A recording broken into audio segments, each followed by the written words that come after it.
Then what's it all about? Why don't you illuminate me? It's about you don't want to eat shit from John.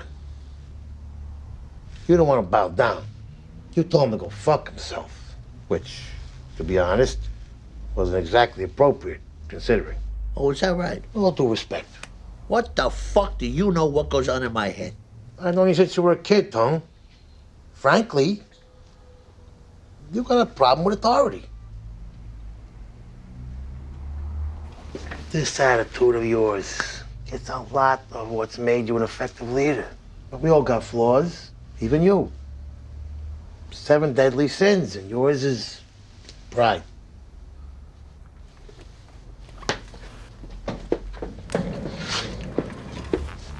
All due respect. You got no fucking idea what it's like to be number one. Every decision you make affects every facet of every other fucking thing. It's too much to deal with almost. And in the end, you're completely alone with it all.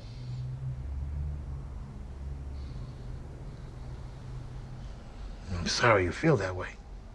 This is the course I've chosen. Okay, so maybe Tony Soprano and Monkey D. Luffy have very little in common, and maybe I just wanted an excuse to combine two of my favorite series into one video. So what? Regardless of how little these two have in common, they are both leaders, and this is one of my favorite scenes about leadership. In this video, Silvio and Tony from The Sopranos, one of the highest rated TV dramas of all time, are discussing leadership, specifically Tony's. Silvio is Tony's consigliere or right-hand man. His job, like Zorro and many others on Luffy's crew, is to keep Tony, the boss, on track. It's his responsibility to support him, but also pull him back if he feels that he's making bad decisions. We all know about Zorro's moment standing 10 toes down about how to deal with Usopp after the incidents of Water 7 and Enies Lobby.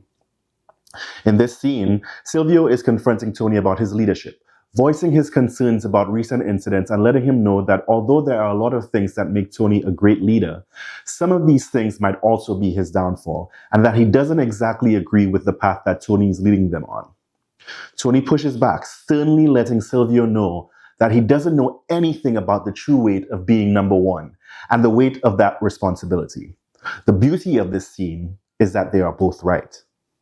So, what does it truly mean to be number one? What does it truly mean to be the king of the pirates? In chapter 507, Rayleigh asks Luffy if he can conquer the powerful oceans ahead, and Luffy responds, "I'm not going to conquer anything. The one who is the most free is the Pirate King." In chapter 1060, Luffy reveals what his ultimate dream is, and it is one that he would have to at least be the king of the pirates to achieve.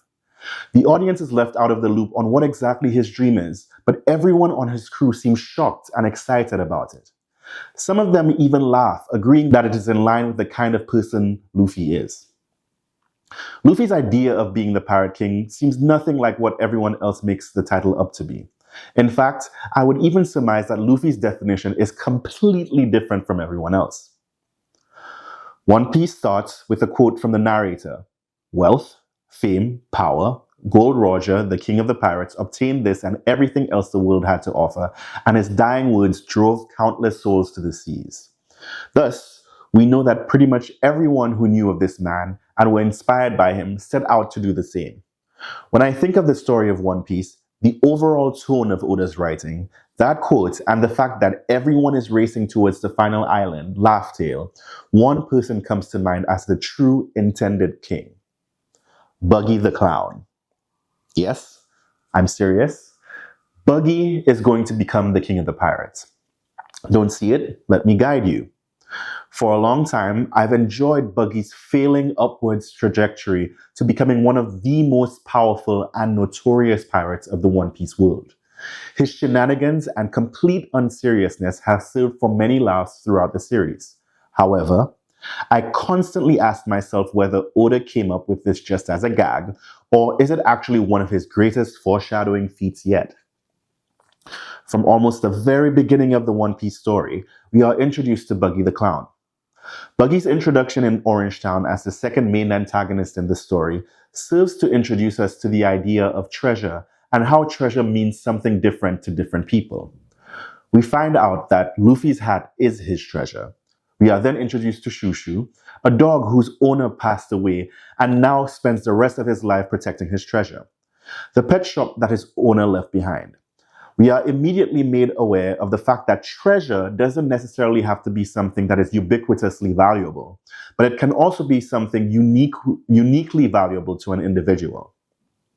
Another example of this concept is Whitebeard, who, in his prime, was the only pirate who could go toe-to-toe with Gold Roger.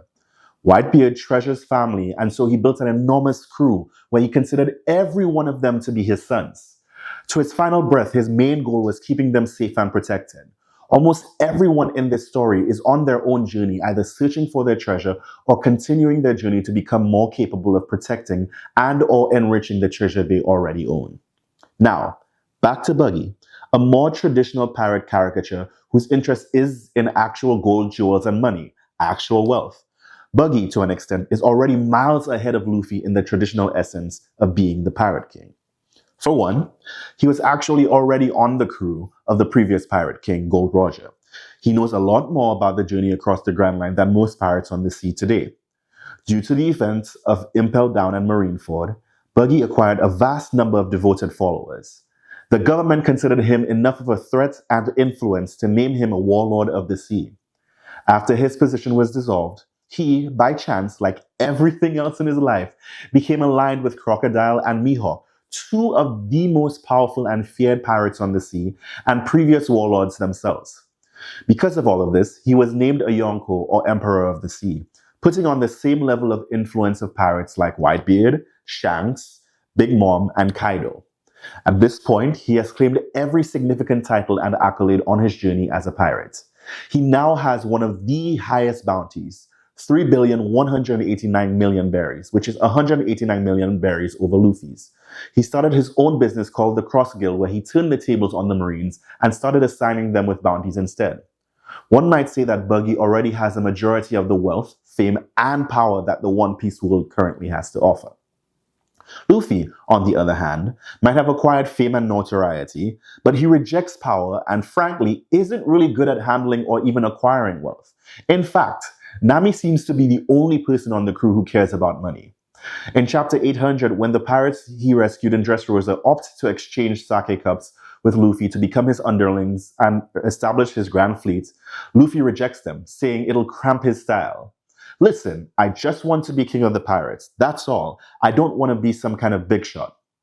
Luffy only cares about being free and making sure that those he cares about are free as well as that other unknown thing he mentioned to Ace, Sabo, and his crew off screen.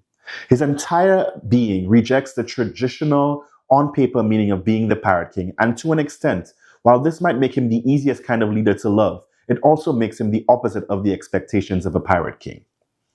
In chapter 1082, while Crocodile and Mihawk are discussing business moves for the continuation and expansion of the Cross Guild, making it a utopia and a strong military nation strong enough to resist any power, Buggy interrupts them.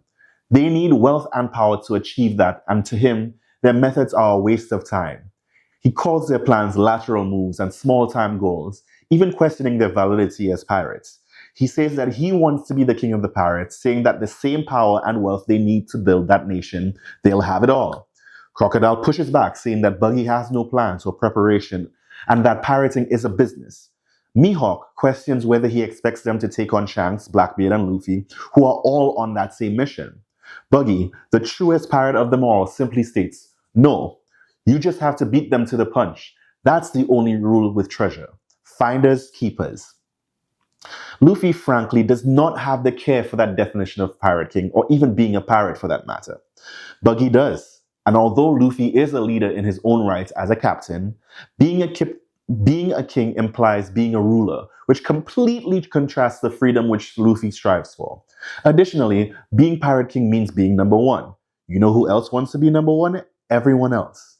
How can anyone be truly free if they are number one? Constantly the target of those who want to challenge his title and fending off those who reject him and his ideals. For lack of better words, Luffy isn't about that life, but Buggy is.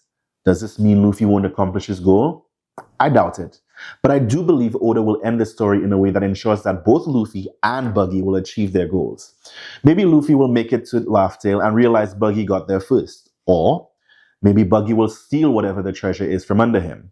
Regardless, I believe, much like at the end of the first half of One Piece, Buggy will gain significant notoriety from whatever happens at the end of the story, much of which will be owed to Luffy, after which the world may see Buggy as the new Pirate King, after somehow failing upwards as he usually does. At the same time, Luffy will have completed his journey and become the freest on the seas. His crew and those closest to him will know the truth, as they always have, of the kind of person he is and what he's accomplished, and he will be their true Pirate King, even if Buggy is the Pirate King on paper. I assume that Luffy would be heavily annoyed by this when he finds out that Buggy stole his title. However, in time, he, his crew, and his friends will all be able to laugh about it. Because what better way to complete the journey to Laugh Tale than to get there and find nothing other than a clown? Thank you so much for watching this video. I know it's been a while since I've uploaded. Thank you for sticking through and enjoying this. If you really enjoyed this video, give me a like, a follow, a share, subscription. Yeah, one of these things. Thank you so much for tuning in again. This is JP Laugh Tales.